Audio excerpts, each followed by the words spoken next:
Ahora vamos a continuar con lo que es el término de la autenticación. Recuerden que la autenticación es uno de los tres grandes pilares de los fundamentos de la seguridad informática. El término autenticación o validación se refiere básicamente al método utilizado para probar la identidad de una persona o dispositivo a través del uso de credenciales solamente conocidas por el ente autenticador. Básicamente, la autenticación no es más que el proceso por el cual nosotros no validamos, y como dice la definición, proveemos lo que es una serie de credenciales hacia un equipo autenticador. Un ejemplo sería el uso de un username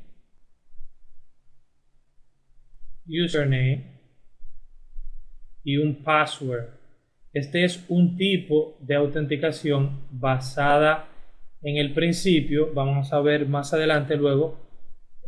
Vamos a ver que hay diferentes tipos de mecanismos para autenticar usuario, pero básicamente el username y el password es un mecanismo para autenticar a los usuarios o a los dispositivos a través del mecanismo de algo que ellos saben y solamente lo saben ellos. Por ejemplo, el dispositivo que va a ser autenticado y el autenticador. El autenticador no es más que el equipo, el servidor, donde están las credenciales de los usuarios y estas van a ser cuadradas, las credenciales que suple el usuario con las credenciales que se guardan aquí en el servidor. Es bueno notar algo muy importante con el término autenticación, y es que no es lo mismo autenticación que control de acceso, ya que nosotros podemos ser autenticados y validados para tener acceso a un sistema, pero eso no significa que vamos a tener acceso a todos los componentes y recursos que tiene un sistema, ya que el control de acceso es otro concepto y además es otro subsistema dentro de un sistema donde se controla y se determina a qué recursos va a tener acceso un usuario que ha sido previamente validado o autenticado. Vamos a ver ahora lo que son los tres factores de la autenticación. Anteriormente yo le había mencionado que con lo que se refería a la autenticación, lo que es la seguridad informática, tenemos tres métodos y son el método de Something You Know, que es el que vamos a discutir aquí, que es traducido es algo que sabes. Ese es Something You Know. El segundo es Something You Have, algo que tienes, y el tercero es Something You Are, algo que eres. Esos son los tres métodos principales que se utilizan para implementar la autenticación. En el método de algo que sabes, que le adelanto es el más débil de los tres, el más débil de los tres métodos de autenticación, algo que sabes, es básicamente el método donde se emplea donde el usuario o el dispositivo debe de proveer un username, un usuario y una contraseña o password a un ente autenticador, que viene siendo el servidor o el dispositivo donde se guardan las credenciales del usuario.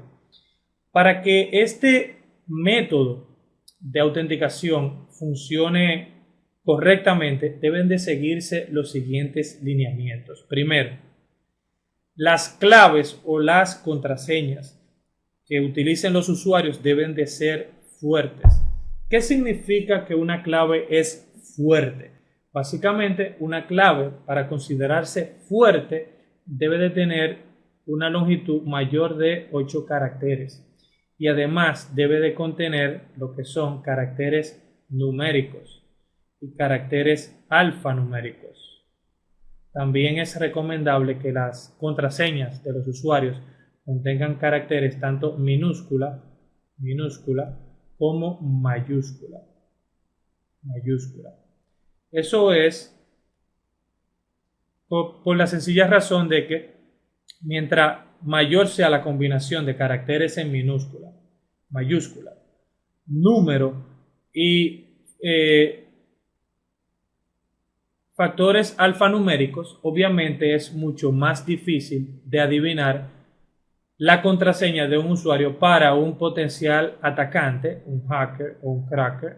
No es lo mismo, pero vamos a usar el término indistintamente aquí de hacker para referirnos tanto a hacker como a cracker, ya que el término hacker es mucho más popular que el término cracker. Pero el sentido es que si la contraseña tiene más de 8 caracteres y tiene una combinación de caracteres mayúscula, minúscula, numéricos y alfanuméricos, es mucho más difícil para un hacker o un programa de fuerza bruta o brute force de poder adivinar la clave de un usuario. Un programa brute force no es más que un programa que su tarea principal es la generación de una serie de caracteres y intentar adivinar lo que es la clave de un usuario. Entonces, todas estas medidas que he señalado aquí se deben de tomar en una red y en un sistema de computación por los administradores de la red y de los sistemas para que las contraseñas de los usuarios sean lo suficientemente fuertes y no puedan ser fácilmente vulneradas. Otro factor importante para implementar lo que es un sistema de autenticación en Something You Know o algo que sabes es que las contraseñas de los usuarios no deben de escribirse, es decir, se le debe recordar a los usuarios todos los días o de una manera o de una forma muy frecuente de que no escriban las contraseñas en ningún papel ni en ningún sitio en el escritorio, y si la van a escribir en algún papel, debe de ese papel guardarse en un sitio muy seguro. Esa es la palabra clave aquí. Pero como todo administrador de red sabe, la mayoría de los usuarios guarda las contraseñas muchas veces debajo del teclado. O peor aún, la pone en un post-it, en un papel que se pega en el mismo monitor. Porque la mayoría de los usuarios de los end users piensan de que no va a venir ninguna persona interesada en su contraseña para tener acceso al sistema, y esto es algo que todo administrador de sistema debe de estar consciente de que ocurre de manera muy frecuente, no importa la cultura y no importa el país donde estemos trabajando. Esto siempre ocurre. Los usuarios finales tienden a escribir las contraseñas en papel y guardarlas normalmente en sitios visibles a otros empleados o a un extraño que llegue a la empresa. Algo que tienen que tener los administradores de sistemas, y es que es cierto que las claves deben de ser fuertes, las contraseñas, pero mientras más fuerte, es decir, mientras mayor sea el grado de dificultad de las contraseñas de los usuarios, más fácil es que los usuarios escriban las contraseñas en papel, ya que para un usuario, por ejemplo, recordar una clave que sea X, Y, 85, 26, 76, 40, underscore, etcétera, etcétera, etcétera, y una cantidad grande de caracteres y complejos, entonces es difícil de memorizar. Como es difícil de memorizar, los usuarios entonces tienden a escribirlas en papel. Por lo tanto, debe de haber un equilibrio entre esta política de claves fuertes y esta. Otro factor importante es que las contraseñas no deben de ser compartidas, y esto tiene que estar muy claro en la mente de los usuarios, ya que el no compartir las contraseñas evita que un usuario sea presa de lo que se llama social engineer, que sería ingeniería social en español.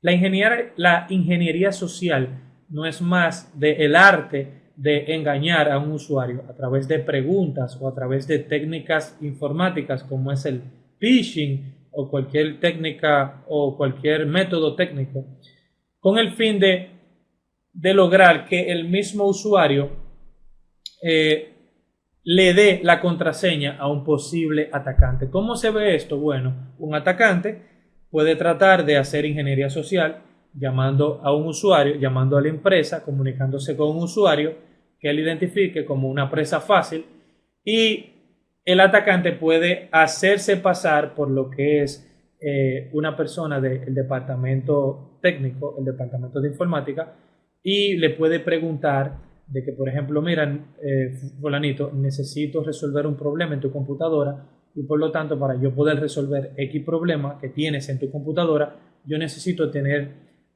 tu usuario y tu password para yo entrar a tu máquina y resolver tu problema. Como ese usuario tiene un problema determinado que no le permite, por ejemplo, desempeñar su función en la empresa, puede, si no tiene una educación en seguridad adecuada, puede facilitarle de manera voluntaria la contraseña a un posible atacante. Y esto es gracias a que el administrador de la red o el departamento de seguridad no ha invertido el tiempo suficiente en la educación de los usuarios y en recordarle a los usuarios que la contraseña nunca deben de ser compartidas, nunca, nunca. Ni siquiera con su propio jefe, ni siquiera con otro empleado que labore en el mismo departamento.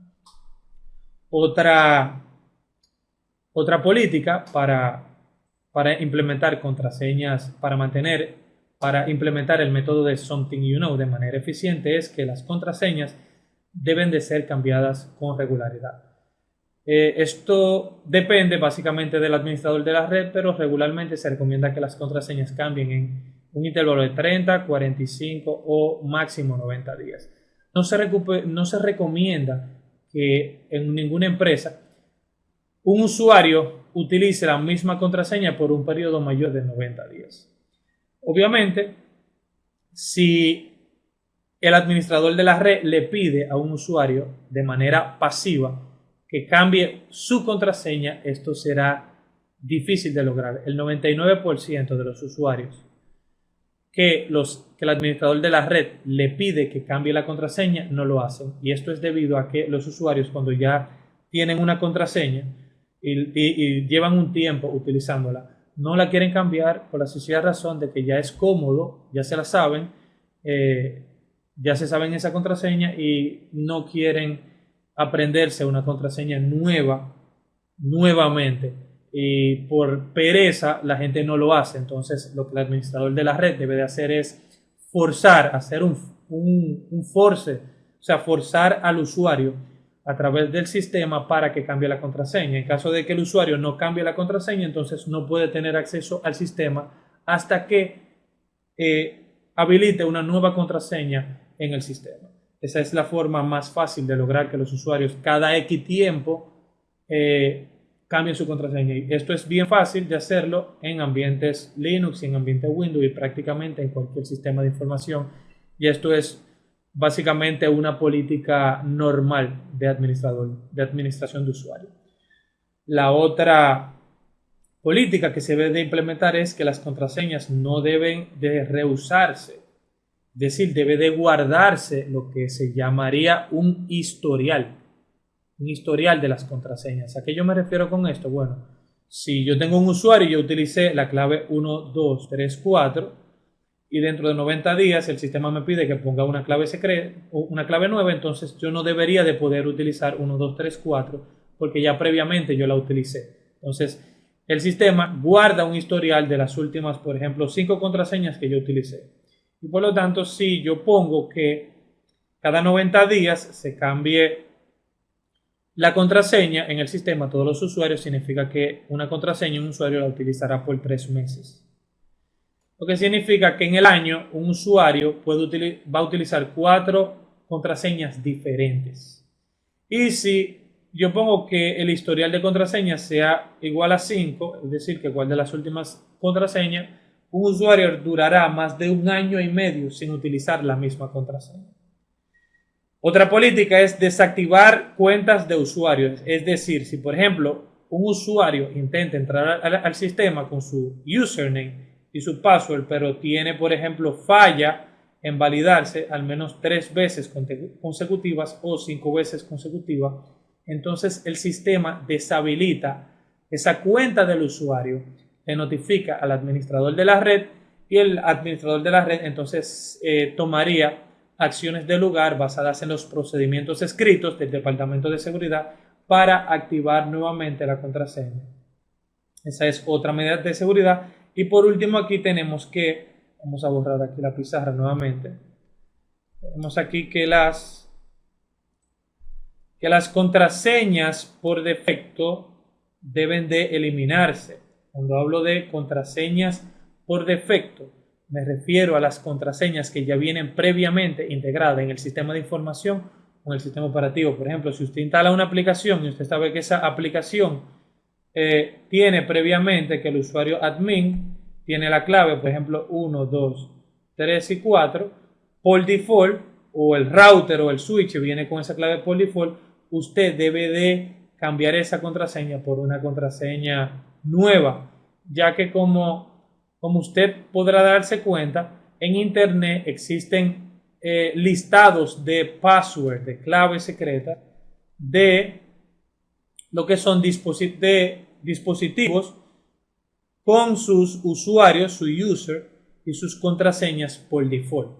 Vamos a ver ahora el segundo método de autenticación de usuario, que es el something you have, o algo que tú tienes, you have en inglés.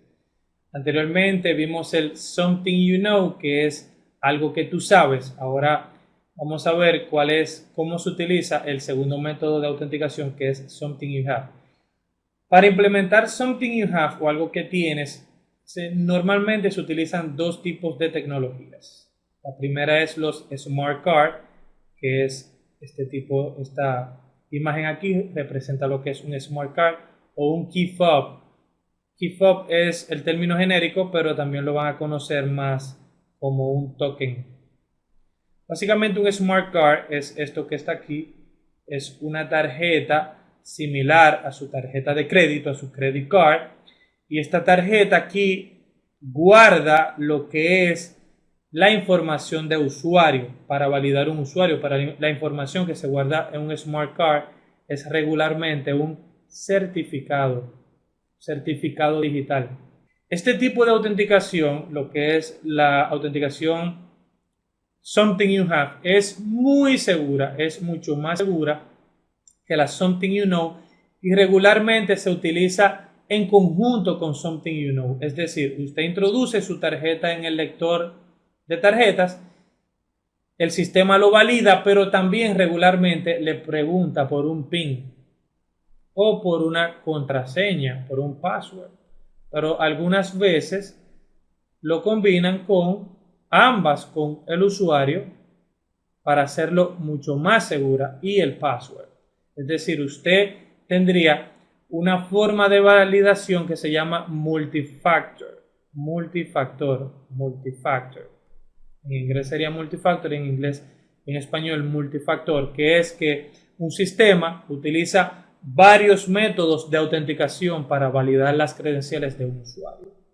También tenemos aquí el token. El token no es más que, como ven en la imagen aquí, un pequeño llaverito. Aquí yo pongo las llaves. Es un pequeño llavero. Este token es muy popular, ya que es comercializado por la empresa RCA, que es pionera en este tipo de tecnología.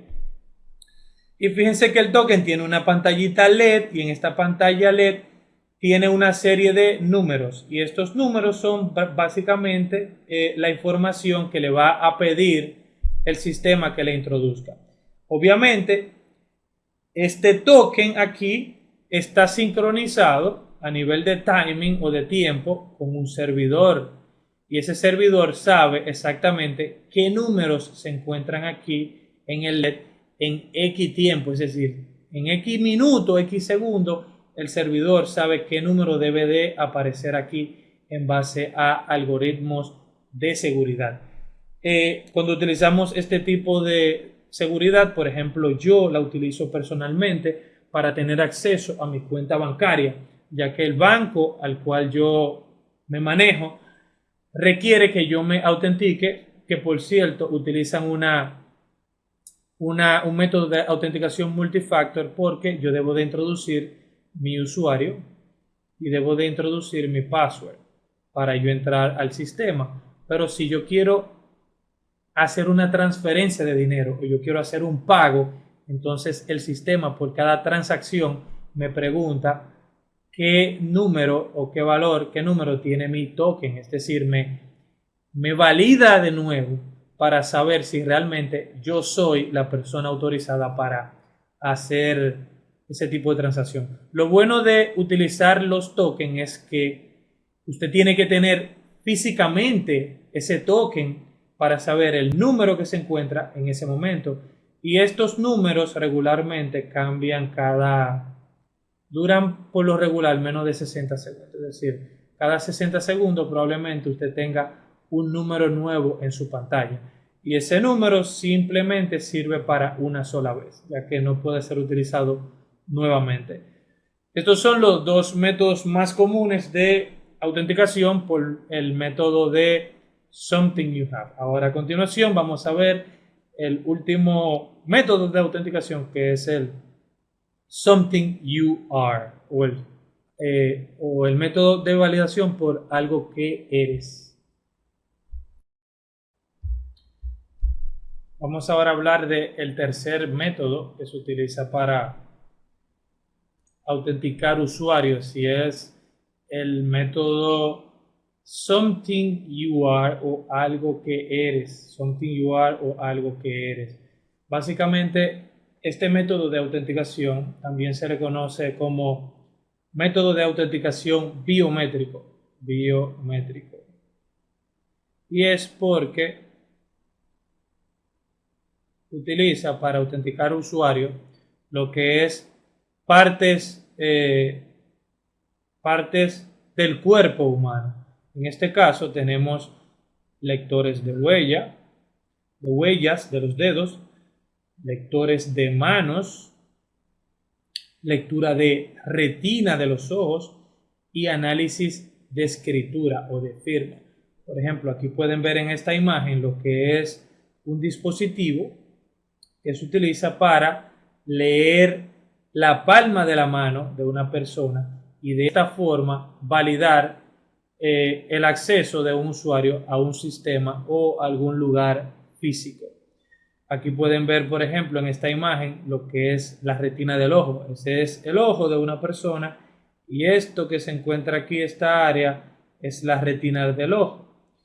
Entonces, los lectores de retina lo que hace es que escanean esa parte del cuerpo, esa parte del ojo, y va comparando lo que es la retina de un ojo, la retina ocular, la verifican con la información que se encuentra en un servidor de autenticación, que sería el Authenticator, que es quien valida el Authenticator. Y este determina si esa retina del ojo concuerda con la retina guardada aquí en una base de datos para validar a un usuario. Otro método biométrico o un método de Something You Are es el análisis de escritura. Básicamente este es el sistema Something You Are, es el más seguro de los tres métodos de autenticación. El más seguro de los tres métodos de autenticación que hemos visto en este capítulo, que es el Something You Are, Something You Know y Something You Have. El Something You Know, recuerden que es algo que sabes, es el más débil.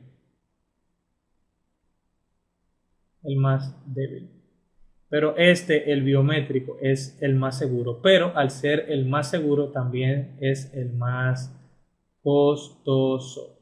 Por eso es que no es común ver este tipo de autenticación en cualquier lugar o en cualquier empresa, ya que se requiere una suma cuantiosa de inversión para implementar este tipo de método de autenticación en un sistema de información. Vamos a aprender un concepto muy importante en lo que es los fundamentos de la seguridad informática. Este concepto se llama Identity proofing o comprobación de la identidad. ¿Qué es identity proofing? Básicamente, identity proofing es un sistema, un procedimiento en el cual se le hacen preguntas a los usuarios antes de estos suministrar las credenciales o, en muchos casos, después de estos suministrar las credenciales con el fin de comprobar si el usuario es realmente quien dice ser. Recuerden que en el pasado se utilizaba como factor de identity proofing ciertas preguntas que de datos que un usuario conoce, como por ejemplo cuál es tu número de teléfono, cuál es tu número de licencia de conducir, es decir, permiso de conducir, cuál es tu fecha de nacimiento y ese tipo de información. Pero ese tipo de información, o cuál es tu dirección de tu casa, pero ese tipo de información puede ser recopilada por una persona que tenga interés en usurpar la identidad de otra persona. O sea, esos son datos que se pueden conseguir fácilmente: dónde vives, cuál es el número tuyo de ID, cuál es el número de licencia y esos datos generales de una persona. Ahora, este tipo de preguntas que ustedes ven aquí son el tipo de preguntas que se hacen o se realizan